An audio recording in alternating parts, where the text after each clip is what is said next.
চৌধুরী সুভাষচন্দ্র, লেখক নাম সুভাষ চৌধুরী। সাতক্ষীরার ডায়েরি খ্যাত সুভাষ চৌধুরীর জন্ম 1950 সালের 1 ফেব্রুয়ারি খুলনার ডুমুরিয়া উপজেলার দেড়ুলি গ্রামে। এখন তার স্থায়ী বসবাস সাতক্ষীরা জেলা শহরে। 1973 সালে স্কুল শিক্ষকতার মধ্য দিয়ে পেশাগত জীবন শুরুর পাশাপাশি অধুনালুপ্ত দৈনিক বাংলার কেশবপুর উপজেলার শিক্ষানবিশ সাংবাদিক হিসাবে সাংবাদিকতায় হাতেখড়ি হয় তার।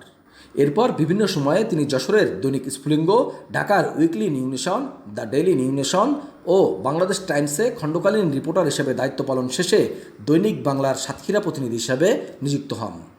প্রধান সম্পাদক কবি শামসুর রহমান, তোয়াব খান ও আহমেদ হুমায়ুন সম্পাদিত দৈনিক বাংলা ট্রাস্টে এবং সাদাত চৌধুরী সম্পাদিত জনপ্রিয় সাপ্তাহিক বিচিত্রায় প্রতিবেদক হিসেবে দীর্ঘদিন দায়িত্ব পালন করেছেন তিনি।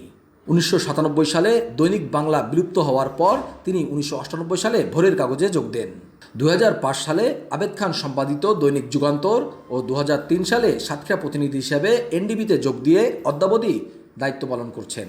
সাপ্তাহিক বিচিত্রায় অগণিত সাড়া জাগানো রিপোর্ট প্রকাশের পর এক পর্যায়ে সরকার ও প্রভাবশালীদের রোষানলে পড়ে 1988 সালে কারাভোগ করেন সাংবাদিক সুভাষ চৌধুরী। জীবনব্যাপী সমস্ত লেখার প্রায় সবই ব্যক্তিগত সংগ্রহশালায় সংরক্ষণ করে তিনি নিজেই বিরল তথ্যভাণ্ডারে পরিণত হয়েছেন। সংবাদ জগতে চলমান ডিকশনারি হিসেবে সমাদৃত প্রবীণ সাংবাদিক সুভাষ চৌধুরী। 36 বছর ইংরেজি বিষয়ের শিক্ষক হিসেবে তিনি যেমন জনপ্রিয় ছিলেন, তেমনি সাংবাদিকতায় হয়ে উঠেছেন পথিকৃৎ। তিনি সাতক্ষীরার সবগুলো দৈনিক সহ বিভিন্ন দৈনিক ও সাময়িকে নিয়মিত কলাম লেখেন। এসবের পাশাপাশি লেখেন কবিতাও। তার লেখায় ফুটে ওঠে দ্রোহের চেতনা, সমাজচিত্র, কখনো বা প্রকৃতি প্রেমের মূর্ছনা।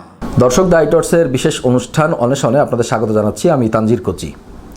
অন্বেষণে সচরাচর আমরা বিভিন্ন প্রতিভা আপনাদের সামনে তুলে ধরি, কিন্তু আজ আমরা নতুন কোনো প্রতিভা আপনাদের সামনে তুলে ধরব না। আজ আমরা এমন একজন ব্যক্তিকে আপনাদের সামনে তুলে ধরব যিনি সাতক্ষীরার ডায়েরি নামে খ্যাত প্রবীণ সাংবাদিক সুভাষ চৌধুরী। জনাব সুভাষ চৌধুরী, দ্য রাইটার্সের অন্বেষণে আপনাকে স্বাগত জানাচ্ছি। আপনাকে অনেক ধন্যবাদ। আপনি কেমন আছেন? ভালো আছি আমি। জনাব সুভাষ চৌধুরী, আমরা জানি আপনি দীর্ঘদিন সাংবাদিকতার সাথে জড়িত। আপনি সেই 73 সাল থেকে লেখালেখি শুরু করেছেন এবং তার কিছুদিন পর থেকে সাংবাদিকতায় নিয়মিত চর্চা এখনও পর্যন্ত করছেন। আমরা এটাও জানি যে আপনি ব্যক্তিগত জীবনে একজন শিক্ষক ছিলেন। তো শিক্ষকতা থেকে আসলে সাংবাদিকতায় আসার প্রেরণাটা কীভাবে পেলেন? এ বিষয়ে বলতে গেলে আমাকে একটু পিছনে যেতে হয়।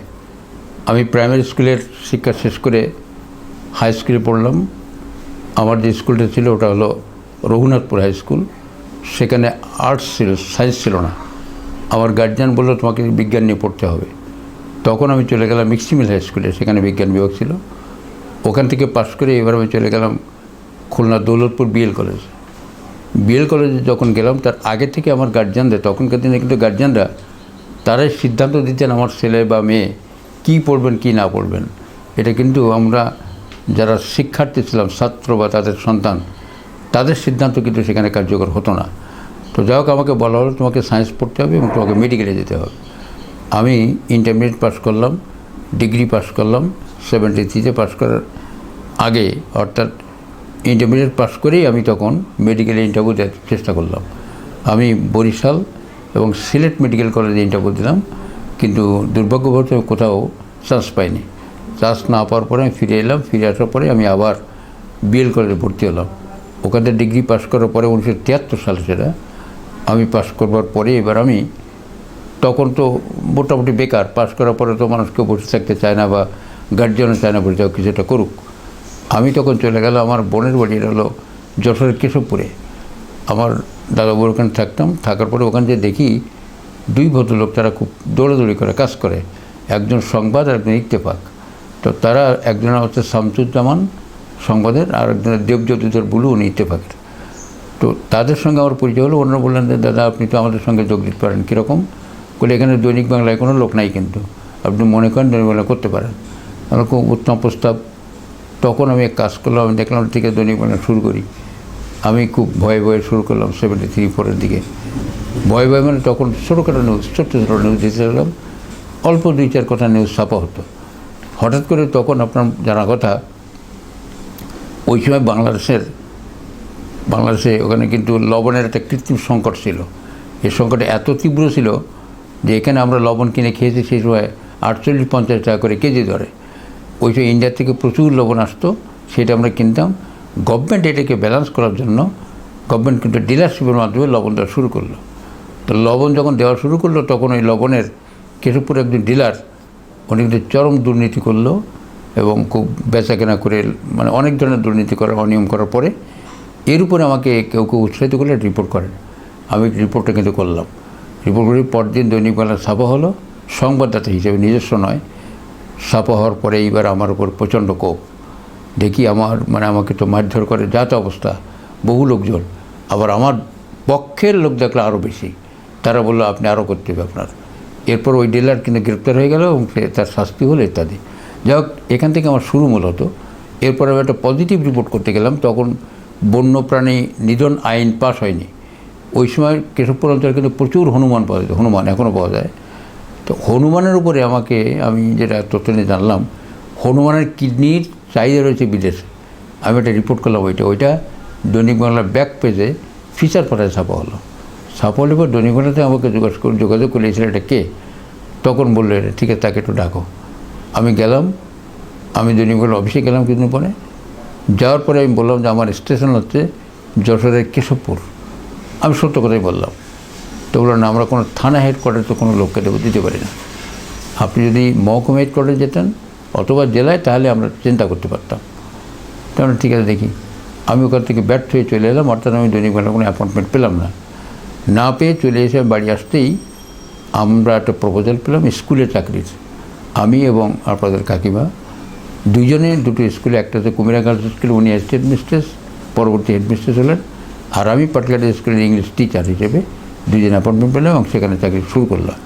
শুরু করে আমি চিন্তা করলাম, আমাকে তো দৈনিক বাংলা বলেছিল, তাহলে বেটার আমি এবার এখানে সাব ডিভিশন, তখন তো জেলা হয়নি, সাতক্ষীরা সাব ডিভিশন হিসেবে আমি তখন এখানে কাজ শুরু করলাম। আমি দৈনিক বাংলা রিপোর্ট দিতে থাকলাম, রিপোর্ট ছাপা হতে থাকলো। এরপর থেকে আস্তে আস্তে করে দৈনিক বাংলা আমি মোটামুটি হয়ে গেলাম। আমি এইভাবে কাজ শুরু করেছি এবং সাংবাদিকতা এখানে প্রথমে আমার ঢোকা। এর মাঝখানে আমি দু একটা পত্রিকায়, যেমন খণ্ডকালীন, যেমন দি নিউ নেশন, দি বাংলাদেশ টাইমস, যশোরের দৈনিক স্ফুলিঙ্গ, এসব ক্ষেত্রে আমি খণ্ডকালীন 2-4টে রিপোর্ট পাঠাতাম, মোটামুটি নিজেকে একটা প্র্যাকটিসের মধ্যে রাখবার জন্য আর কি। এখান থেকে আমার সাংবাদিকতা মূলত শুরু। জনাব সুভাষ চৌধুরী, আপনি আপনার সাংবাদিকতায় আসার প্রেক্ষাপটটা বলছিলেন। তো আমরা জানি যে সেই 73 সাল থেকে আপনি যখন সাংবাদিকতায় এসছেন, তারপর থেকে আপনি প্রচুর তথ্য নিজের সংরক্ষণে রাখেন। সাতক্ষীরার অনেকেই আপনাকে সাতক্ষীরার ডায়েরি বলে জানেন। তো আসলে এই তথ্য সংরক্ষণের যে প্রয়োজনীয়তা এবং এই তথ্য সংরক্ষণের জন্য আপনি কীভাবে এত উৎসাহ পান? তথ্য সংগ্রহের কথা বলেছেন, এটা খুব গুরুত্বপূর্ণ কথা। আপনি আমার পেছনে দেখতে পাবেন আমার অগণিত নোটবুক আছে। প্রত্যেকটা নোটবুক হচ্ছে এরকম, ধরা যাক আমি এখন বাইরে গেছি, আমি বড় নোটবুক নিয়ে যাই না, আমার কাছে ছোটো কোনো নোটবুক থাকে। এই ছোটো নোটবুকে বাইরে গেলে পর সেখানকার তথ্যগুলো ওখানে লিখবার পরে সেগুলো বাড়িতে এসে আমি পার্মানেন্টলি রাখবার মতো হলে আমি সঙ্গে সঙ্গে আমার এখানকার পার্মানেন্ট নোটবুক আছে, ওটাকে কলমে লিখে ওটাকে লিপিবদ্ধ করে রেখে দিই। এর গুরুত্ব বা এর অনুপ্রেরণা কোথায়? এটা হচ্ছে এরকম, ধরা যাক 2010 সালে একটা রিপোর্ট আমার দরকার, ধরা যাক নির্বাচন সংক্রান্ত। তখন তো ল্যাপটপের এত প্রচলন ছিল না, কম্পিউটার এত প্রচলন ছিল না।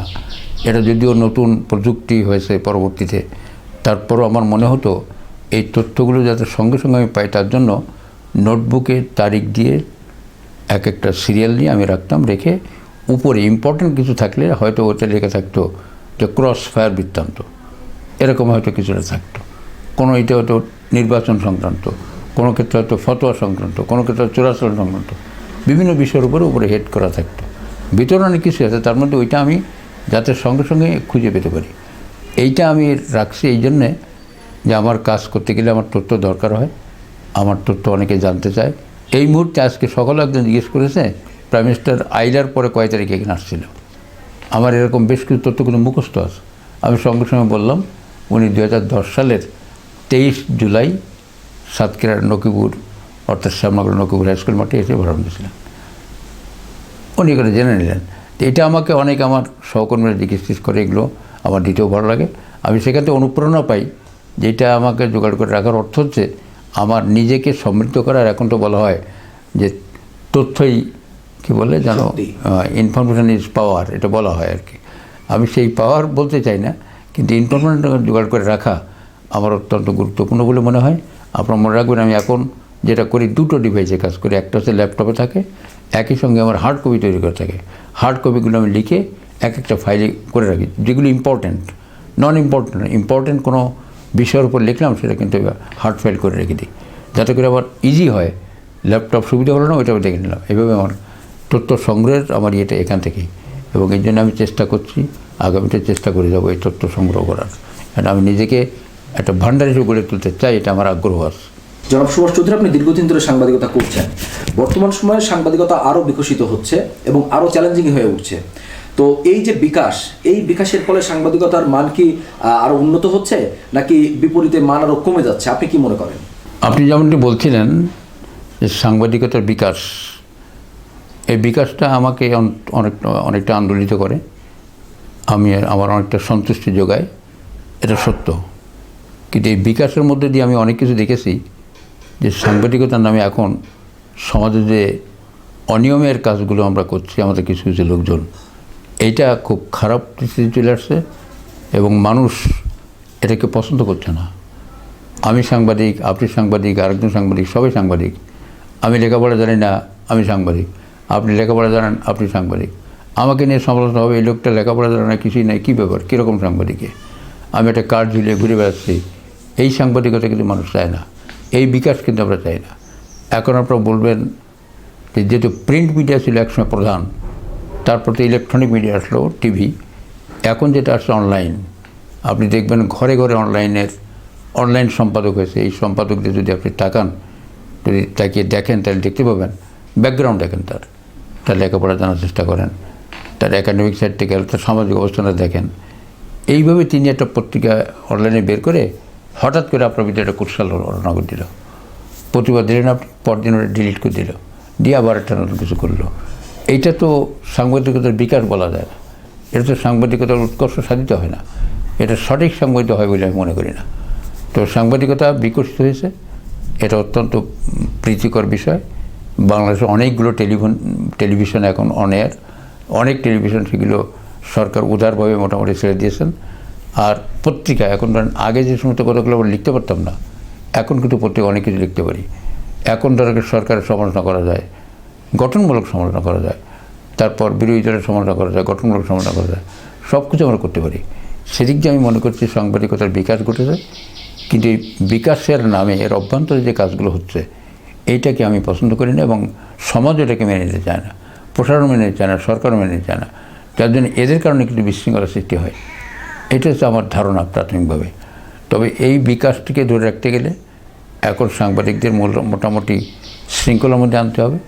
তাদেরকে যদি পর্যাপ্ত ট্রেনিং দেওয়ানো হয়, যদি প্রশিক্ষণ দেওয়ানো হয়, তাহলে হয়তো তারা একটা জায়গায় এসে এরকম জায়গা থেকে সরে যেতে পারে এবং সেক্ষেত্রে আরও ভালো হতে পারে আমার ধারণা। জনাব সুভাষ চৌধুরী, আপনি প্রকাশিত সংবাদপত্র, টেলিভিশন এবং অনলাইন নিউজ পোর্টালের কথা বলছিলেন। আসলেই প্রকাশিত সংবাদপত্র, টেলিভিশন চ্যানেল, রেডিও এবং অনলাইন নিউজ পোর্টাল, এই চারটি ক্ষেত্রেই কিন্তু বর্তমান সময়ে মিডিয়ার ছড়াছড়ি। তো এই যে আপনার দৃষ্টিতে আসলে এই চারটি ক্ষেত্রের মধ্যে সবচেয়ে শক্তিশালী গণমাধ্যম কোনটি বলে আপনি মনে করেন? আপনি যে প্রশ্নটা করলেন যে কোনটি শক্তিশালী এবং নির্ভরযোগ্য অনেকগুলো মিডিয়ার মধ্যে, তো আমরা দেখেছি স্বাধীনতা পূর্বকালে, এমনকি স্বাধীনতার পরেও, যখন প্রিন্ট মিডিয়া এবং রেডিওই ছিল আমাদের ভরসা, এই দুটির উপর ভিত্তি করে সব কিছু হতো। তো আমরা দেখেছি পাকিস্তান বলে, এমনকি বাংলাদেশ স্বাধীনতার পরেও বাজারে বড় বড় ফিলিপস রেডিও দোকান রয়েছে এবং সেখানে আমরা যে খবর শুনেছি, বিবিসির খবর শুনতাম, ভয়েস অফ আমেরিকার খবর শুনতাম, যুদ্ধবিগ্রহের খবর শুনতাম, সব কিছু। বহু লোক সেখানে শিক্ষিত, অশিক্ষিত, মানে শিক্ষক, সাংবাদিক, শ্রমিক, কৃষক, সব ধরনের মানুষ কিন্তু যারা হাটে যেতেন, দিব্যি যে বসে শুনতেন, শুনে আসতেন আর কি। এটা কিন্তু একটা সময় প্রভাব সৃষ্টি করেছে কেবলমাত্র রেডিও এবং প্রিন্ট মিডিয়া। তা প্রিন্ট মিডিয়া যেহেতু আমাদের দেশের সেই সময়কার কথা বলি, শিক্ষার হার ছিল কম, সবাই তো সংবাদপত্র পড়বার মতো টাকা দিয়ে কিনে সংবাদপত্র পড়ব এরকম সামর্থ্য অনেকেরই হয়তো ছিল না। আর থাকলেও লেখাপড়া না জানার কারণে অনেকে সেটা কিনতেন না, এটাও সত্য কথা। কিন্তু যারা লেখাপড়া জানতেন তারা হয়তো সংবাদপত্র পড়তেন, একই সঙ্গে তারা রেডিওর উপর নির্ভর করতেন। পরবর্তীতে আমাদের দেশ স্বাধীনের পর যখন আমাদের 72-73 সালে বাংলাদেশে টেলিভিশন বা বিটিভির জন্ম হলো, বিটিভির জন্ম হওয়ার পরে মানুষ কিন্তু বিটিভি থেকে ঝুঁকে পড়লো। তখন দেখলো ছবি দেখা যাচ্ছে, মানে অডিও ভিডিও দুটোই একই সঙ্গে দেখা যাচ্ছে, তখন মানুষ কিন্তু আগ্রহী হয়ে উঠলো এই করে আস্তে আস্তে কিন্তু রেডিওর অবস্থানটা অনেকটা স্তীমিত হতে লাগলো। আপনি জানেন এখন অগণিত টেলিভিশন এখন অন এয়ার হয়, নট অনলি বিটিভি, বেসরকারি পর্যায়ে থেকে অনেকগুলো টেলিভিশন এখন আছে এবং সমস্ত জেলা হেডকোয়ার্টার প্রত্যেকটা টেলিভিশনের একজন করেসপন্ডেন্ট আছে, আপনারা জানেন। তো সুতরাং সেই হিসেবে এরপরে কিন্তু মানুষ হঠাৎ করে টিভির দিকে এত বেশি আগ্রহী হয়ে গেল, কল্পনা করা যাবে না। শুধু টিভি ছাড়া আর কোনো কিছু না, সংবাদপত্রের চাপ কমে গেল, সব কিছু গেল। পরবর্তীতে আবার এখন যেটা দেখা যাচ্ছে, আমি একটা কথা বলে রাখি, প্রিন্ট মিডিয়া কিন্তু সেই গোড়া থেকেই, প্রিন্ট মিডিয়া সেই বহুকাল আগে 1842 সাল থেকে যে প্রিন্ট মিডিয়ার জন্ম আমাদের দেশে বা এই মানে পাক ভারত উপমহাদেশে, তখন থেকে কিন্তু এটা চলতেই আছে, তো কম বেশি হোক। এটার কিন্তু কোনো রকম ব্যত্যয় ঘটেনি এবং এটা বন্ধ হয়ে যায়নি, চলছে। কৃষক যখন মাঠে গেছেন তখন একটা রেডিও নিয়ে গান দেখ আর খবর দিক, খুব উচ্চ স্বরে দিয়ে ভলিউমটা বাড়িয়ে দিয়ে উনি কাজ করেছেন এবং কৃষক গানও গাইছেন। এ একটা দিন ছিল, কিন্তু সেসব দিনগুলো চলে গেছে। এখন কিন্তু মানুষ তিনটের মধ্যেই ঢুকে গেছে, টেলিভিশন, প্রিন্ট মিডিয়া এবং অনলাইন। তো অনলাইনের ব্যাপারটা কিছুক্ষণ আগে বলেছে, অনলাইনের উপর মানুষের আস্থাটা পরিপূর্ণতা লাভ করেনি, মানুষ আস্থা ঠিক রাখতে পারছে না, সেখানে অনেক কারণে, অনেক যুক্তি আছে। আর দ্বিতীয়ত টেলিভিশন, যেটা নির্ভরযোগ্যতার কথা আপনি বলেছেন, আমি নির্ভরযোগ্যতার ব্যাপারে কাউকে খাটো করতে চাই না, সবাই নির্ভরযোগ্য, কিন্তু এখানে টেলিভিশনের যে ব্যাপারটা, টেলিভিশন তো আপনাকে এই মুহূর্তে একটা খবর দেখাচ্ছে, সেই খবরটা দিনভর আপনাকে দেখাচ্ছে, আপনি কর্মব্যস্ত মানুষ দেখতে পারেননি, আপনি শুনেছেন এই খবরটা হয়েছে, এর বিষয়ে আর আপনার হয়নি। কিন্তু হয়তো কেউ ঘরে ঘরে দেখেছে, কেউ দেখেনি, কিন্তু ওইটা কিন্তু আজকের মধ্যে শেষ, আগামীকাল কিন্তু ওটার কোনো অস্তিত্ব নেই। ইন দ্যাট কেস আপনি যদি খেয়াল করেন তাহলে দেখবেন যে প্রিন্ট মিডিয়াতে সে কিন্তু আজকে এই খবরটা ছাপছে, কালকে পুনঃ থাকছে, এমনকি তার রেকর্ড থেকে যাচ্ছে, মানুষ ইচ্ছা করে তার কাটিং রেখে দিচ্ছে, পরবর্তীতে আবার দেখছে, আবার পড়তেছে, এক নিউজ 100 জন পড়তেছে আর কি। ফলে আমার মনে হয়েছে সবচাইতে বেশি শক্তিশালী হচ্ছে প্রিন্ট মিডিয়া, এটা আমার কিন্তু ধারণা। তবে নির্ভরশীলতার ক্ষেত্রে যদি বলে থাকেন তাহলে প্রিন্ট, টেলিভিশন এবং অনলাইন সবার উপরে আমরা মোটামুটি আমাদের নির্ভরশীলতা আছে এবং আমরা মনে করি নির্ভর করা যায়। জনাব সুভাষ চৌধুরী, আমরা দেখছি যে এখন সাংবাদিকতা অনেকটা সিসি নির্ভর।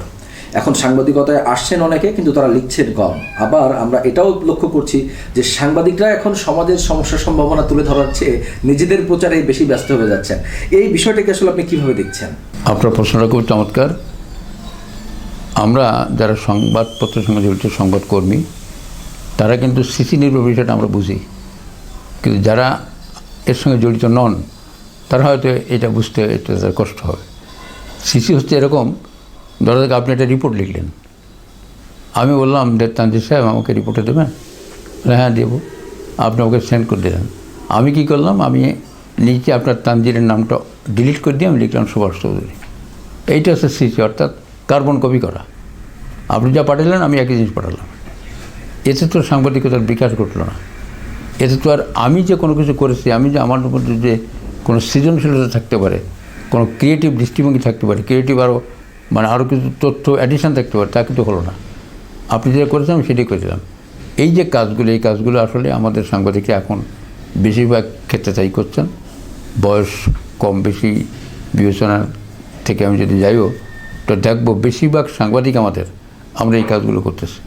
তার মানে নিজে কোনো সৃজনশীল কোনো রিপোর্ট তৈরি করার ব্যাপারে আমার যে দায়িত্ব, সেটাতে সমাজের সবার সাথে কথা বলা, গণসংযোগ রাখা, প্রশাসনের সঙ্গে গণসংযোগ রাখা, সবখানে যে যোগাযোগ রাখা, এইটা আমি না রেখে আমি অন্ধকারে থাকছি সারাদিন। আমি সন্ধ্যাবেলা আপনার এই রিপোর্টটা নিয়ে আমি দিব্য একজন সাংবাদিক যাচ্ছি, কাল সকালে বলছি যে দেখেন আমার পত্রিকায়, দেখেন আপনার রিপোর্ট ছাপা হয়েছে। এইটা আমার মনে হয়েছে এটা খুব ভালো নয়, এটা থেকে সরে আসা উচিত। এবং সাংবাদিকদের দায়িত্ব, প্রথম দায়িত্ব হচ্ছে তিনি তার সংবাদপত্র পড়বেন, দ্বিতীয় দায়িত্ব তিনি একজন পাঠক হবেন, অনেক কিছু পড়তে হবে। তারপরে তৃতীয় দায়িত্ব তাকে সাহিত্য সম্পর্কে মোটামুটি বুৎপত্তি থাকা লাগবে, কিছু লেখাপড়া থাকা লাগবে, তবে তিনি কলম দিয়ে একটা ভালো রিপোর্ট লিখতে পারবেন। এই যোগ্যতা অর্জন না করা পর্যন্ত আমার মনে হয় এই পেশায় আসাটা যৌক্তিক নয়, ঠিক ভালো হতে পারে না এবং তাদের কাছ থেকে ভালো কিছু হয়তো আশা করা যাবে না। যদিও কথাটা একটু ভিন্নভাবে বলা হয়ে গেছে, এখন যারা লেখাপড়া জানেন বা আমরা যারা জানি তারাও কিন্তু এই ধরনের সিসি ব্যবহার করতেছে। এটা আমাদের বন্ধ হওয়া উচিত। জনাব সুভাষ চৌধুরী, আমরা সাংবাদিকতার বিভিন্ন দিক নিয়ে আলোচনা করছিলাম। এ পর্যায়ে আপনার কাছে আমি জানতে চাই যে আপনি দীর্ঘদিন সাংবাদিকতা করছেন, সাংবাদিকতা জীবনে আপনার সবচেয়ে বড় চ্যালেঞ্জ কী কী এসেছে? সাংবাদিকতার চ্যালেঞ্জ তো আছেই, সবসময় থাকে, সবসময় থাকবে, আগামীতেও থাকবে। চ্যালেঞ্জ থাকবে, প্রতিবন্ধকতা থাকবে। আমি যখন ঢুকছি সাংবাদিকতা তখন থেকে প্রতিবন্ধকতার সৃষ্টি হয়েছে। এবার সেই প্রতিবন্ধকতা যে আজকে নেই তাও না, আছে।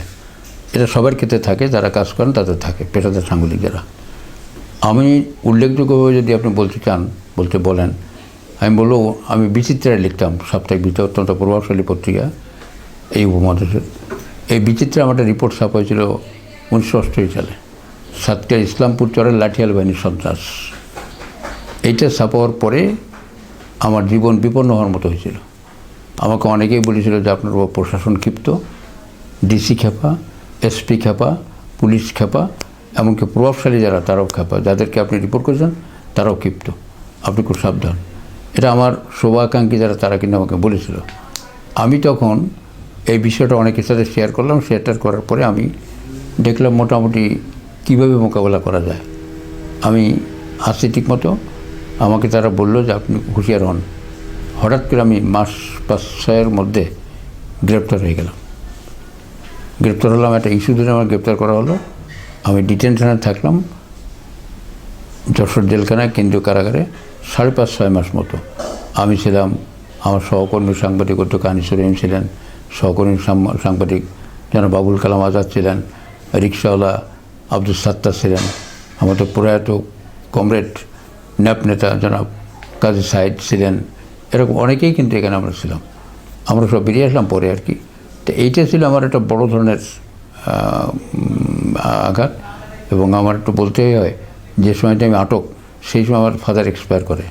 আমার ফাদার মারা যান, একটু বয়স বেশি হয়েছিল যে তা নয়, কিন্তু যা ছিল তাতে উনি স্ট্রোক করলেন এবং উনি আমার শোকেই মারা গেছিলেন। তো এই কষ্টটা আমি চিরদিন আমার বুকের মধ্যে ধারণ করি, এটা আমার মনে রাখতেই হয় আর কি। আরেকটা চ্যালেঞ্জের কথা বলি আপনাকে। 2002 সালে, 2002-এর শেষ দিকে, অর্থাৎ 2001 সালের নির্বাচনের পরে আমাকে হঠাৎ কিছু বিদেশি সাংবাদিক সাথে আসলো। তারা ঢাকা থেকে আমার সাথে যোগাযোগ করলেন। আমাকে বলে, আর মিস্টার সুভাষ চৌধুরী? ইয়েস। বলে, we use to come to you, will you help us about women torturing in your area? আমার right, most welcome, you may come. তারা আসলেন। আসবার পরে তারা বললেন যে আমাদের থাকার ব্যবস্থা করবেন। আমি সংগ্রাম হোটেল, তখন নতুন হয়েছে সংগ্রামে তাদের থাকবার ব্যবস্থা করলাম। ওখানে ছিলেন জাইবা মালিক, ব্রিটিশ সাংবাদিক, উনি চ্যানেল 4-এর, আর ছিলেন সরেন্টিনো, ছিলেন ক্যামেরাম্যান, উনি ছিলেন ফরাসি, প্যারিসের লোক। এই দুজন এবং সেই সঙ্গে আমি তখন তাদেরকে সহায়তা করার জন্য আমি প্রস্তুত। এইবার আমি তাদের মিট করতে গেলে বললো যে ওটা পরে নেব, দাদা আপনি আমাকে একটু বলেন যে পোস্ট ইলেকশন, অর্থাৎ 2001-এর নির্বাচনের পরে এখানে মাইনরিটি টর্চারিং কেমন হয়েছে। আমি এক বাক্যেই বললাম যে দেখেন, এখানে মাইনরিটি টর্চারিং বলে কিছু ঘটেনি, এখানে গ্রুপগতভাবে, সম্প্রদায়গতভাবে কিছু ঘটেনি। আমি হয়তো হিন্দু মানুষ, আমি হয়তো আওয়ামী লীগ করেছি, আমি হয়তো ভোট দিয়েছি, আমি হয়তো সেই ক্ষেত্রে দেখা গেলো যে আমার উপর এটা অ্যাটাক হলো, ইট মে বি, কিন্তু তার অর্থ এই না যে আমি হিন্দু বলে আমাকে অ্যাটাক করা হয়েছে। কমিউনিটিগতভাবে কিছু হয়নি, টুকটাক কিছু কিছু ঘটনা করেছে, কিন্তু এই মুহূর্তে এটা নাই আর কি। তো বলে এখানে একটা মসজিদ নিয়ে গোলমাল আছে না? মানে কোন মসজিদ? বলে সুজন রায়।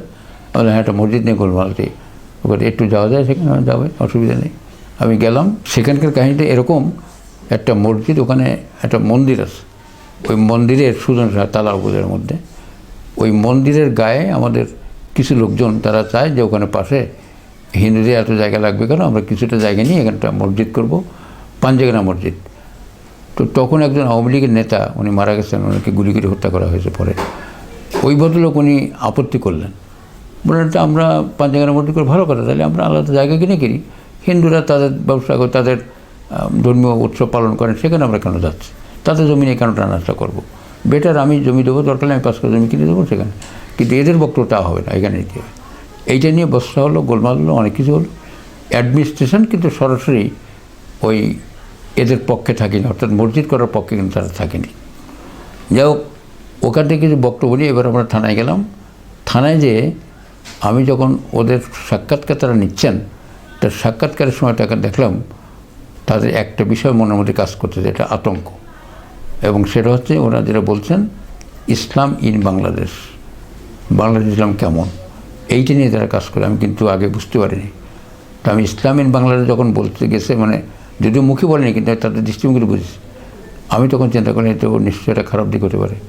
তখন আমি চিন্তা করলাম যেহেতু হত্যাকাণ্ডের ব্যাপার আমরা একপক্ষীয় বক্তব্য পেয়েছি, তাহলে ব্যালেন্স বক্তব্য পেতে গেলে নিশ্চয়ই থানায় যাওয়া লাগবে। পুলিশের কথা বললাম, আমি পুলিশের সঙ্গে মিট করে দিলাম, আমি সেখানে উপস্থিত ছিলাম। পুলিশ থেকে বললো যে হ্যাঁ এখানকার এই ঘটনা ইত্যাদি, তারা সবই বললো, সব কিছু অ্যাডমিট করলো ওটা। ওখানে চলে এলাম, চলে আসার পরে দেখলাম তারা যখন আমাদের কাজ ছেড়ে চলে গেল ওই দিন, তখন বেনাপোলে যে তাদেরকে বেনাপোলে আটকে দিল পুলিশ, কাজটা কী বলে ইমিগ্রেশন আটকে দিল, কি গভর্নমেন্ট তাদের পিছনে ছিল, গোয়েন্দা বিভাগ ছিল তার পিছনে, তাদেরকে আটকালো ওই জাইবা মালিক এবং সরেন্টিনোকে আটকে দিল। দেওয়ার পরপরই ওখানে আরেক ছিল প্রিসিলা রাজ, অরিজিনাল রাজ বলে একটা মেয়ে, উনি এনজিও করেন, উনি ছিলেন ইন্টারপ্রিটার, অর্থাৎ এই ভাষা অনুবাদক উনি ছিলেন। এই তিনজনকে আটকে দিল। আটকে দেওয়ার পরে এবার আমাদের খোঁজাখুঁজি হলো, কোথায় কোথায় গেছিলো তারা, সাতক্ষীরা গেছিলো, কক্সবাজার গেছিলো, যশোর, বরিশাল, বাগেরহাট, ঢাকা, সব জায়গায় খোঁজাখুঁজি। কোন কোন সাংবাদিক কাজগুলো করেছে আমি তার মধ্যে একজন, যশোর অশোক সেন একজন, কক্সবাজার তোফায়েল আহমেদ একজন, কক্সবাজার সুমি খান একজন, চট্টগ্রামের সমরের বৈদ্য একজন, বরিশালের কেউ ইত্যাদি। এরকম করে সঙ্গে সঙ্গে তাদেরকে গ্রেপ্তার করে ফেললাম। সারের কবির গ্রেপ্তার হলেন, ঢাকায় সালিম সামান গ্রেপ্তার হলেন। আমাকে কিন্তু গ্রেপ্তারের চেষ্টা করেছি কিনা জানি না, কিন্তু আমি কিন্তু গ্রেপ্তার হইনি। আমি স্বাভাবিক থাকছি এবং আমি বলেছি যে এখানে ইসলাম নিয়ে কোনো ইয়ে হবে না, এটা নিয়ে কোনো প্রশ্ন থাকতে পারে না এবং আমি এটা নিয়ে কোনো কথা বলতে পারবো না। এখানে মসজিদ মন্দিরে যেটা হয়েছে ওটা নিছক মানে ওটা প্রশাসন দেখেছে, ওটা মসজিদের পক্ষে রায় প্রশাসন দিতে পারেনি, অ্যাডমিশন দিতে পারেনি, বরং মন্দিরওয়ালারা তাদের মধ্যে থাকবে আর এখানে তারা পাঞ্জাগানা মসজিদ করবে, আলাদা করে নেবে। ফলে এইটার পরেই আমার উপর প্রচণ্ড চাপ গেল, আমাকে গ্রেপ্তার করার হবে এরকম একটাই আওয়াজ পেলাম। আমাকে কিন্তু গ্রেপ্তারটা করা হয়নি, এই একটা থ্রেটে ছিলাম, মারাত্মক থ্রেটে। সুভাষ চৌধুরী, আপনি আপনার সাংবাদিকতা জীবনের বিভিন্ন চ্যালেঞ্জের কথা বলছিলেন, তো আমি এ পর্যায়ে জানতে চাই, গণমাধ্যমকে বলা হয় রাষ্ট্রের চতুর্থ স্তম্ভ। আপনি কি মনে করেন গণমাধ্যমকে আসলে রাষ্ট্রের চতুর্থ স্তম্ভ হিসেবে এখন কাজ করতে পারছে? এক্ষেত্রে বৈশ্বিক প্রেক্ষাপট এবং বাংলাদেশ প্রেক্ষাপট একটু আলাদা করে বলতেই হয়। বৈশ্বিক প্রেক্ষাপটে যদি বলি, বিশ্বের দেশে দেশে কিন্তু অনেক সাংবাদিক খুন হন। শুধুমাত্র গেল বছরই খুন হয়েছে বোধ হয় 100-র বেশি সাংবাদিক বিদেশে খুন হয়েছেন, বিদেশে, নট ইন বাংলাদেশ। আর বাংলাদেশে এই সংখ্যা খুব কম, খুবই কম, এবং সেটা হচ্ছে কোনো ইস্যু ভিত্তিক ঘটনা। আপনার সঙ্গে একটা কন্ট্রাডিকশন হয়েছে, ওই কন্ট্রাক্টে আমি মারা গেছি, আমাকে মেরে ফেলেছে, এরকম। এক্ষেত্রে সরকারি পৃষ্ঠপোষকতা আছে এটা আমি বিশ্বাস করি না। তবে আমাদের বাংলাদেশের একটা বড় পজিটিভ দিক আমি দেখতে পাচ্ছি, গভর্নমেন্ট কিন্তু বহু পত্রিকাকে ছাড় দিতেছেন, বহু পত্রিকা গভর্নমেন্ট সমালোচনা করছে, বহু টেলিভিশন করছে সমালোচনা। তাদের প্রতি কিন্তু গভর্নমেন্ট বৈরী হয়নি, বিরূপ আচরণ করেনি, তাদেরকে বন্ধ করে দেওয়ার মতো চিন্তা করেনি। যদি কিনা রাষ্ট্রীয় শৃঙ্খলা বিঘ্ন না করে থাকেন, স্বাধীনতার সার্বভৌমত্ব কেউ যদি বিঘ্নিত করার মতো কোনো প্রশ্ন তোলে সেক্ষেত্রে আলাদা কথা, কিন্তু স্বাভাবিকভাবে কিন্তু আমি সরকারের সমালোচনা করার জন্য আমার পত্রিকা বন্ধ হয়ে গেছে, এটা কিন্তু ঠিক নয়, এটা হয়ও নি। তো এরকম প্রেক্ষাপট থেকে আমি মনে করি যে বলা হয় যে সংবাদপত্র ফোর্থ পিলার, চতুর্থ স্তম্ভ, এটা আমি বিশ্বাস করি এবং এটা আমার মনে হয় বাংলাদেশে অনেকটাই কার্যকর। আমাদের সর্বক্ষেত্রেই আমরা এখন অন্তত ফ্রিলি অনেক কিছু লিখতে পারি। আমরা সরকারের উচ্চ পর্যায় থেকে নিচ পর্যায় পর্যন্ত, কারণ এখন মিডিয়া এতটাই শক্তিশালী রূপ ধারণ করেছে যে আপনারা দেখবেন মিডিয়া রিপোর্টের কারণে কিন্তু অনেকগুলো ঘটনা কিন্তু বাংলাদেশে চিহ্নিত হয়েছে। নারায়ণগঞ্জের যে 7 খুন হলো, 7 মার্ডার, এই 7 মার্ডারের পরে প্রশাসন যখন হাত নেমে আসছে, তখন কিন্তু আমাদের যুগান্তরের নেসারুল্লাহ খোকন তিনিই প্রথম আবিষ্কার করলেন এই হত্যাকাণ্ডের সঙ্গে জড়িত র্যাব, এবং এইটা নিয়ে তিনি প্রাইম মিনিস্টারের কথা বললেন। প্রাইম মিনিস্টার বললেন ঠিক আছে তুমি রিপোর্ট করো। ফলে আমি বলবো যে এখনকার দিনে এই চতুর্থ স্তম্ভ যেটা বলা হয় বাংলাদেশে, এটা অত্যন্ত শক্তিশালী। তারপরেও হয়তো আমরা অনেক সময় নিজেরা ভুল করি, নিজেরা অনেক সময় হোঁচট খাই, এগুলো কথা আলাদা। আমার বিশ্বাস এটা কিন্তু ভালো এবং সরকার এদিকে উদার। যে তা নাহলে গণতন্ত্র রক্ষা হবে না তো, আমাদের বাক স্বাধীনতা রক্ষা হবে না তো। যদি সংবাদপত্রের স্বাধীনতা না থাকে, এখন তো আর মানে আর্মি পিরিয়ড নয় যা মার্শাল্লাহ দিয়ে কোনো রকম ইয়ে করা, যে পত্রিকা অফিসে বলে দেওয়া যে এই নিউজ ছাপা যাবে না, এইটা এইভাবে ছাপতে হবে, এই ধরনের কথা কিন্তু পত্রিকাকে বলা হয় না বা টিভিকেও বলা হয় না।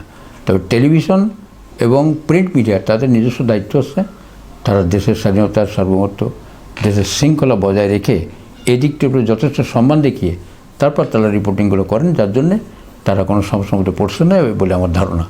ফলে চতুর্থ স্তম্ভ এখানে অত্যন্ত স্ট্রং বলে আমার ধারণা হয়। জনাব সুভাষ চৌধুরী, এই পর্যায়ে আমি জানতে চাই যে আমরা আপনার সাংবাদিকতার বেশ কিছু চ্যালেঞ্জের কথা এর আগে শুনেছি, এরপরেও আমি আবারও একই প্রশ্ন একটা রিপিটও হতে পারে যে আপনার সাংবাদিকতা জীবনের সবচেয়ে স্মরণীয় ঘটনা আসলে কি? স্মরণীয় ঘটনা যদি বলেন, আসলে আমরা প্রতিদিন যে খবরটা পাঠাই, পরদিন সেটা ছাপা হওয়াটাই আমাদের কাছে একটা বড় সন্তুষ্টি। যদি ছাপানো হয় তার মনটা খারাপ হয়ে যায়, আমার তো হয় অন্তত। এই মনটা খারাপ হওয়াতে আমাদের জন্য খুব পীড়াদায়ক। আর যখন দেখি একটা রিপোর্ট ছাপা হওয়ার পরে বহু মানুষ বেশ উল্লসিত, তারা উৎসাহিত, তারা যখন ফোন করে অভিনন্দন জানায়, তখন কিন্তু খুব ভালো লাগে। এই ধরনের স্মরণীয় ঘটনা অগণিত এখানে আছে, অগণিত। আমি অসংখ্য ঘটনার মুখোমুখি হয়েছি। আমি যখন ইসলামপুর নিয়ে লিখলাম বিচিত্রায়, আমি যখন সাতক্ষীরার কলম শিল্প বলতে আমাদের সাতক্ষীরা নার্সারি শিল্পের, এখানে এটাই সাতক্ষীরা কিন্তু বৃক্ষের প্রতিকৃতি, আপনাদের জানিয়ে রাখা দরকার। বাংলাদেশে বৃক্ষ মেলার শুরু হয়েছে, উৎপত্তি হয়েছে কিন্তু সাতক্ষীরা থেকে। এখানে গুড়পুকুরের মেলা হতো, সেই মেলায় কিন্তু গাছ আসতো, গাছের বেচাকেনা হতো। এখান থেকে কিন্তু এই ধারণা আসে। এবং বঙ্গবন্ধু 1972 সালে এই কথাটাই বলেছিলেন যে তোমরা গাছ লাগাও, সুন্দরবনের দিকে তাকাও, গাছ না থাকলে কিন্তু মানুষ বাঁচবে না, পরিবার বাঁচবে না। সেখান থেকে ওই বৃক্ষ মেলার এখানে শুরু। তা আমি সেটার উপরে এখানটা কাজ করেছিলাম, সাতক্ষীরায় গাছের কলম। এই গাছের কলম করার পরে আমাকে কত মানুষ যে অভিনন্দিত করলো, কত লোক যে কথা বললো, বলে অদ্ভুত অদ্ভুত। আমি এরপরে আরও এর ফলো আপ কিছু রিপোর্ট করেছি। আরও একটা দিক হচ্ছে এখানকার চিংড়ি শিল্প, চিংড়ি মাছ প্রচুর উৎপাদিত হয় এখানে। এবছর আমাদের উৎপাদিত হওয়ার কথা শুনেছি 40,000 মেট্রিক টন, বিদেশে রপ্তানি হবে অনেকটাই তার। তো এখানে এই উৎপাদনশীলতা সম্পর্কে যখন আমরা বলি, সরকারের পৃষ্ঠপোষকতা থাকে এর মধ্যে, সরকারের ঋণ থাকে এর মধ্যে, সরকারের সহযোগিতা থাকে এর মধ্যে, সব কিছু মিলাই তো এটা হয়। তো এইগুলো যখন লিখি তখন সবাই কিন্তু খুব খুশি হয় যখন দেখি। আবার যখন এই চিংড়ির যে ক্ষতিকর দিক, এটা দেখলে তো মানুষ তো অবশ্যই একটু কষ্ট পাবে। তবে চিংড়ির যে ভালো দিকটা, এটা লিখলে মানুষ খুব খুশি। আমি লিখছিলাম যে সাতক্ষীরার নীরব মৎস্য বিপ্লব, নীরব মৎস্য বিপ্লব। কেউ আমরা বুঝিনি, ঝগড়াঝাটি নেই, যুদ্ধ নেই, বিগ্রহ নেই, কোনো ইয়ে নেই, তারপরেও কিন্তু নীরব আপনার এখানে হয়ে গেল আমাদের মৎস্য বিপ্লব। আমাদের এখানে কৃষি বিপ্লব হয়েছে একরকম। এখানে প্রচুর উৎপাদন, এখানে যে উৎপাদন হয় ধান কিংবা অন্য যে কোনো ধরনের শাকসবজি, তা কিন্তু অনেক বেশি, আমাদের ঢের বেশি, আমাদের লাগে না এতটা। এর সিংহভাগ কিন্তু জেলার বাইরে চলে যায়। এই ধরনের রিপোর্ট লিখে আমি কিন্তু অনেকভাবে অভিনন্দিত হয়েছি এবং আমার মনে হচ্ছে এগুলো আমার একটা স্মরণীয় হয়ে থাকবে আমার জীবনে। আমি লিখতে পারতে আমার ভালো লাগছে এবং এটা মনে হচ্ছে দেশের কল্যাণও হয়েছে, মানুষের কল্যাণ হয়েছে। সুভাষ চৌধুরী, এ পর্যায়ে আমি একটু ভিন্ন দিকে যেতে চাই। সেটি হচ্ছে যে আপনি দীর্ঘদিন ধরে সাংবাদিকতা করছেন, আপনার জায়গা থেকে আপনি একটু বলবেন যে মফস্বল জেলা শহরে আসলে সাংবাদিকতা পেশা হিসেবে এখনো নেওয়ার মতো হয়েছে কিনা, কিংবা সাংবাদিকতা পেশা হিসেবে দাঁড়াতে পেরেছে কিনা? পেশা হিসেবে নেওয়া যে বিষয়টা, এটা আমরা যতটা আগ্রহ দেখাই না কেন, ততটা অনাগ্রহ কিন্তু আমাদের ঢাকার। এই জন্যই বলবো যে আমাদের প্রয়াত নেতা, বাংলাদেশ সাংবাদিক সমিতির সভাপতি ছিলেন প্রয়াত মুন্সিগঞ্জের জনাব শফিউদ্দিন আহমেদ। তিনি এটা কথা বলতেন প্রায়, জাতীয় প্রেস ক্লাবে যে বলতেন, বিনোদয় বলতেন, অনুষ্ঠানে বলতেন যে তোমরা শহরের সাংবাদিক, ঢাকার সাংবাদিক, তোমরা ব্রাহ্মণ, আর আমরা যারা বাইরে থেকে আমরা হরিজন, আমাদের কোনো দাম নেই, তোমাদেরই দাম। এইটা এক কথা দিয়েই কিন্তু শফি ভাই প্রমাণ করে গেছেন যে মফস্বল সাংবাদিকদের প্রতি ঢাকার কোনো উদারতা নেই, তারা আমাদের দিকে নজর রাখছেন না। এখানে মফস্বলে অগণিত সাংবাদিক জন্মলাভ করেছেন যারা জাতীয় কেন আন্তর্জাতিক পর্যায়ে খ্যাতি লাভ করেছেন। আমি তার মধ্যে নাম বলতে পারি আমাদের খুব পাশেরই যেন শামসুর রহমান কেবল, যার উত্থান ছিল দৈনিক বাংলা এবং বিচিত্রা থেকে। তিনি জনকণ্ঠে কর্মরত অবস্থায় গুলিতে আলতার গুলিতে নিহত হন। শামসুর রহমান কেবলকে বারবার করে দৈনিক বাংলা এবং জনকণ্ঠ তাকে কিন্তু বিদেশে পাঠাতো, ভারতের নির্বাচন কভার করতে পাঠাতো, সব কিছু হতো। কিন্তু গ্রামের ছেলে, একর অস্পরাগার 7টা গ্রামের একটা ছেলে, তারপর কী করে সম্ভব হলো তিনি বাংলাদেশের সব সাংবাদিককে টপকে চলে গেলেন। যদি মোনাজাত ভাইয়ের কথা বলি, মোনাজাত ভাই রংপুরের যার লোক, তিনি তো চারণ সাংবাদিক ছিলেন। তিনি এত বেশি পরিশ্রম করতেন, এত কাজ করতেন, ঢাকার সব সাংবাদিককে টপকে গেছিলেন। তিনি তার ফার্স্ট পেজ সব রিপোর্ট ছাপা হতো। তা শামসুর রহমান কেবল এবং জনাব মোনাজাত, এই দুজনকে যদি আমরা সামনে রাখি তাহলে নিশ্চয়ই মফস্বলকে আপনারা ছোটো করে বলতে পারবেন না। এরকম অনেক মোনাজাত, অনেক শামসুর রহমান কেবল যে জন্মায়নি বা যে নেই তা কিন্তু ঠিক নয়, আছে, কিন্তু এই মূল্যায়নটা নেই। আমার বিশ্বাস, আমি যারা দেখেছি ঢাকায় যারা সাংবাদিক থাকেন তারা আন্দোলন করেন তাদের জন্য, তারা ওয়েস্ট বোর্ড নিয়ে আন্দোলন করেন তাদের জন্য, কিন্তু মফস্বল সাংবাদিকদের নিয়ে কিছু করেন না। মফস্বল সাংবাদিকরা যে টিভিতে ছিলেন সেই টিভিতে আছে। এখানে অবশ্যই ভালো ভালো সাংবাদিক জন্ম লাভ করেছেন, কিন্তু এইসব সাংবাদিকদের গ্রহণ করে নেওয়ার মতো মানসিকতা তারা কিন্তু এখনও পর্যন্ত দেখাতে পারেনি। না টেলিভিশন, না প্রিন্ট মিডিয়া, এগুলো পরিবর্তন হওয়া দরকার। তো আপনারা এটা খেয়াল করবেন, মাননীয় প্রধানমন্ত্রী কিন্তু একটা কাজ করেছেন, সেটা হলো তিনি যখন বিদেশে যান তিনি কেবলমাত্র ঢাকার সাংবাদিক নেন না, এখন কিন্তু মফস্বল থেকে দু একজন সাংবাদিক নিয়ে যান। এর কারণটা কি? কারণটা হচ্ছে তারা উৎসাহিত হোক, তারা আরও কাজ শিখুক, তারা আরও ভালো কাজ করুক সমাজের জন্য। এটা কিন্তু প্রধানমন্ত্রী করছেন এখনও বটে অনেক ক্ষেত্রে। তা আমি বলবো যে সাংবাদিকতার বিকাশ মফস্বলে ব্যাপক লাভ করেছে। বহু অল্প বয়সের ছেলেরাও তারা কিন্তু লেখা শিখেছে, নারীরাও লেখা শিখেছে, তারা লিখছেন, ভুল ভ্রান্তি হোক, ত্রুটি বিচ্যুতি হোক, তারপরেও তারা লিখছেন, প্র্যাকটিস করছেন, তাদের বিকাশ তারা কিন্তু ঘটানোর চেষ্টা করছেন, এটা ঠিক। কিন্তু তাদের কিন্তু মূল্যায়ন না করা হয় তাহলে তারা মোনাজাত বা শামসুর রহমান কেবল হয়ে উঠতে পারবেন না। তাদেরকে এই পর্যন্ত নিয়ে আসতে গেলে তাদেরকে একটু পৃষ্ঠপোষকতা দরকার, সহযোগিতা দরকার। এই সহযোগিতা যদি আমাদের শৈবার কথায় ব্রাহ্মণ সাংবাদিকরা করেন, অর্থাৎ ঢাকায় যারা থাকেন, তাহলে হয়তো আমরা যারা হরিজন সাংবাদিক আরও বেশি অগ্রসর হতে পারবো বলে আমার ধারণা। জনাব সুভাষ চৌধুরী, আমরা জানি যে আপনি দীর্ঘদিন শিক্ষকতা করেছেন, বর্তমানে অবসর জীবনযাপন করছেন এবং সেই সাথে সাংবাদিকতা করছেন। তো এরই মধ্যে আমরা জানতে পেরেছি যে আপনি এখন নিয়মিত কবিতা লিখছেন, অর্থাৎ সাহিত্যের একটি বিশেষ শাখায় আপনার হাতেখড়ি কিংবা পদযাত্রা শুরু হয়েছে। তো এই পর্বে আমি এই সাহিত্য চর্চার বিষয়টি একটু জানতে চাই এবং সেই সাথে আপনার লেখা একটি কবিতা আমাদের দর্শককে শোনাতে চাই। আপনি ভালো প্রশ্নই করেছেন। আমার কবিতা লিখতে ভালো লাগে। কবিতা আমি অনেক আগে থেকে লিখি, তবে কবিতা প্রকাশ করার চিন্তাভাবনা আমার খুব কম ছিল। এখন এই বয়সে এসে আমার মনে হচ্ছে কিছু কবিতা প্রকাশ করা দরকার। একটা বই খুব দ্রুত আমি বের করবো আশা করতেছি। আপনি এটাও বলেছেন যে আমি শিক্ষকতা করেছি। আমি 36 বছর শিক্ষকতা করি ইংরেজি শিক্ষক হিসেবে, এবং আমি ইংলিশের টিচার ছিলাম। আমি কয়েকবার ইংরেজি এক্সামিনারও ছিলাম বটে। তো আমার সেখান থেকে আমার কবিতা লেখার যে মানসিকতা অনেক আগে থেকে রয়েছে। আমি মাঝে মধ্যে লিখিও বটে, যখন সময় সুযোগ পাই লিখি। আপনাদের জন্য আজকে আমি একটা ছোট্ট কবিতা, যা মাত্র কদিন আগে লেখা ছিল, এটা আমার তারিখটা হলো 5/8/2020। আমি যখন হাসপাতালে চিকিৎসাধীন ছিলাম, আমি তো হৃদরোগী, জানেন আপনার, অনেক ধরনের সমস্যা আমার শরীরের মধ্যে আছে। তো আমি যখন হাসপাতালে ছিলাম, একটু ফ্রি থাকতাম, একটু সুস্থ থাকতাম, তখনই কবিতা লিখতাম, সুযোগ করে দেয়। সেই সুযোগে একটা কবিতা লিখছিলাম। এটা হচ্ছে, কবিতার নাম হচ্ছে সুন্দরবনের বিধবা পল্লী। আপনারা জানেন আমাদের সুন্দরবন ঘিরে অগণিত মানুষকে, অগণিত বাওয়ালি জেলেকে বাঘে খেয়েছে, এবং তাদের যে বিধবা স্ত্রী, তাদের সন্তানরা এখন খুব কষ্টের মধ্যে আছে। এরকম আমরা তাদেরকে বলে থাকি বিধবা পল্লীতে যারা বসবাস। এই বিধবা পল্লী নিয়ে আমি 2-4টা কথা আমি ফোটানোর চেষ্টা করেছি।